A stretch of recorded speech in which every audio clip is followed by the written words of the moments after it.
Back to the daily grind, and shout out to the full-time patrons.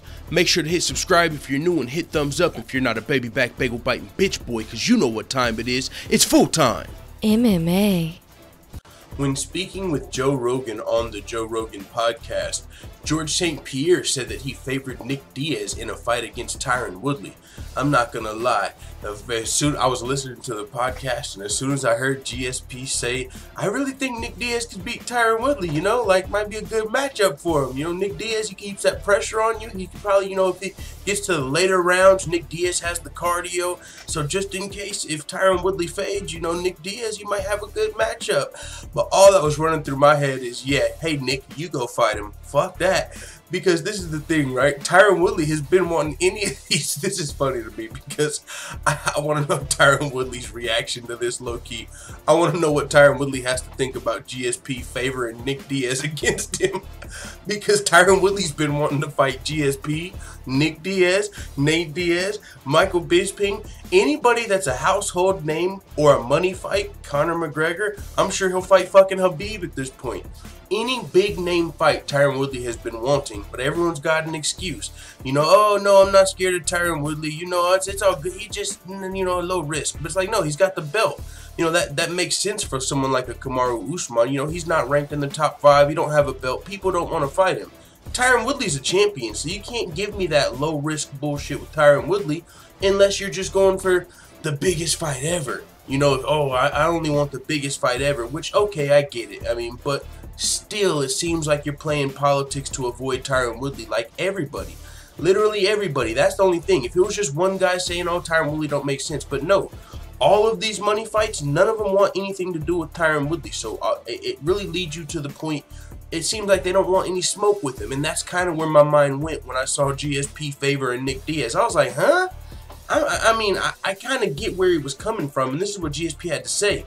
People might think I'm crazy, but stylistically, I think he can beat Tyron Woodley. I think he can. He's the kind of guy that keeps coming at you, and he's good at taking shots, surviving, and keep coming at you.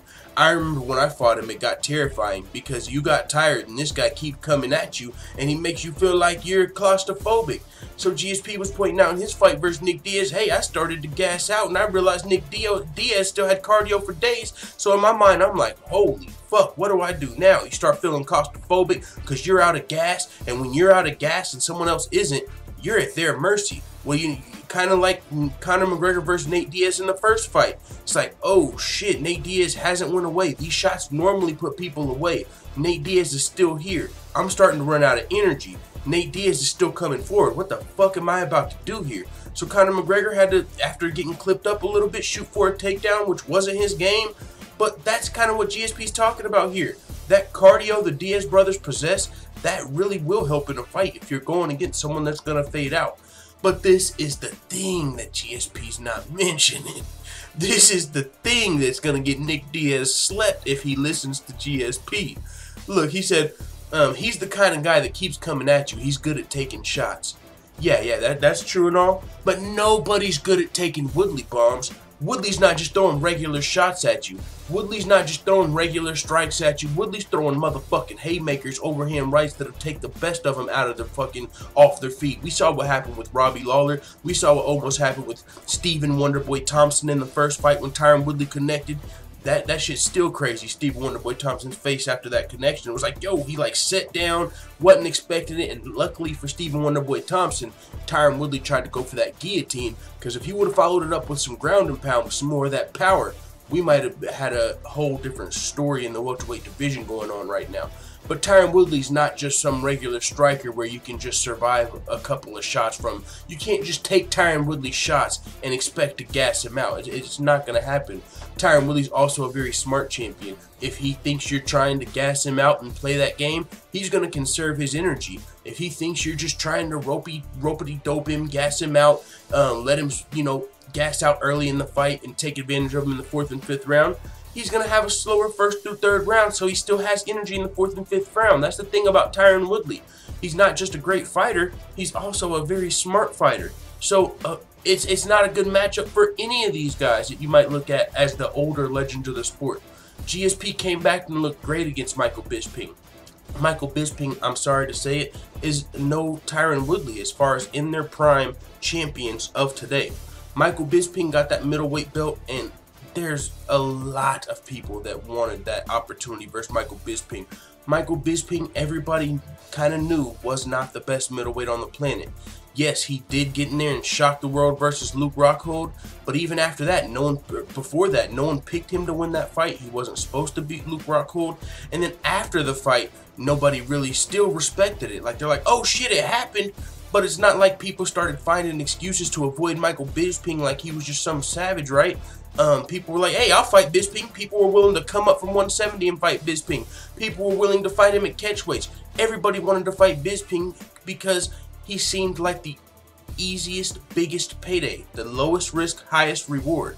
You fight Bisping, you're still fighting in a title fight. He's got a pretty decent name. He's going to sell the fight with trash talk, and you're probably going to beat him. So that's a fight that a lot of people wanted to take.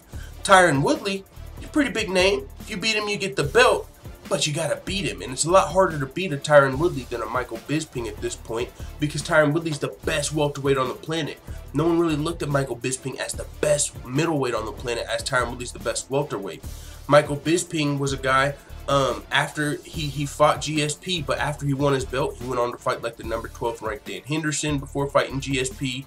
He had injuries and all type of situations when it was time to fight the number 1 contenders, whether it was Robert Whittaker, whether it was Yoel Romero. Michael Bisping happened to have injuries coming up, so he still ended up fighting GSP. After that, he lost to Kelvin Gastelum. So with that being said, Tyron Woodley is a lot more, I feel like, in his prime and a better champion. And it is what it is. I mean, people can, I know there's going to be people in the comments that come up with all type of excuses. Oh, they don't want to fight Tyron Woodley because he complains. Like, what? Oh, they don't want to fight Tyron Woodley because he doesn't sell pay-per-views. What? He fought at UFC 240. He's been fighting on big fucking cards, bro. And so with that being said, it is what it is. My personal opinion, people don't want to fight Tyron Woodley because they don't know if they can beat him. A lot of these guys. Nick Diaz probably can't beat Tyron Woodley today. George St. Pierre probably can't beat Tyron Woodley today. And it sucks to say that because GSP is one of the greatest of all time. But it's like, as of right now, today, he's just coming back for the smartest fights. Whether it's Michael Bisping, who a lot of people feel like isn't one of the greatest, or if it's Conor McGregor, a smaller guy, Nate Diaz, a smaller guy. I mean, if you come back to welterweight, who do you fight? Nick Diaz? I mean, do you fight Tyron Woodley? And so GSP has started talking about potentially wanting to go down to lightweight and fight either Conor or Khabib.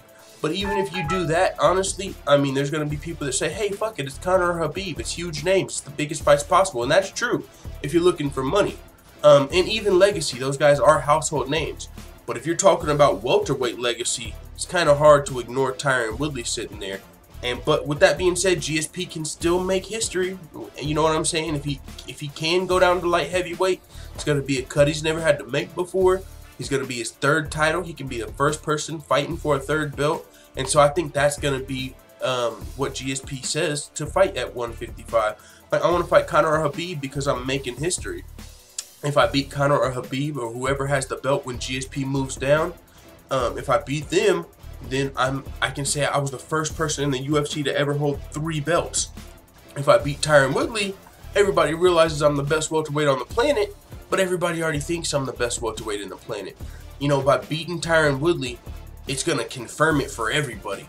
The people like me out there who don't know who would win out of GSP and Tyron Woodley today, I honestly don't know. I honestly don't know. I think that would be a fucking great fight. It will be the best welterweight fight of all time because it's the 2 best welterweight fighters of all time, George St. Pierre and Tyron Woodley, the 2 welterweight greatest fighters of all time. But we'll never know who's the best because GSP, you know, wants to take other fights. But if you are just a purist of the sport and you want to know who the best welterweight of all time is, we've got to see Woodley versus GSP.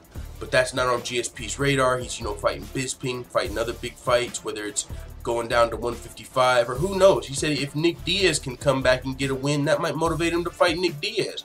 GSP alluded to, hey, if Nick Diaz can come back and beat Tyron Woodley, then it might motivate me to want to fight Nick Diaz, you know, because he'll be the champion.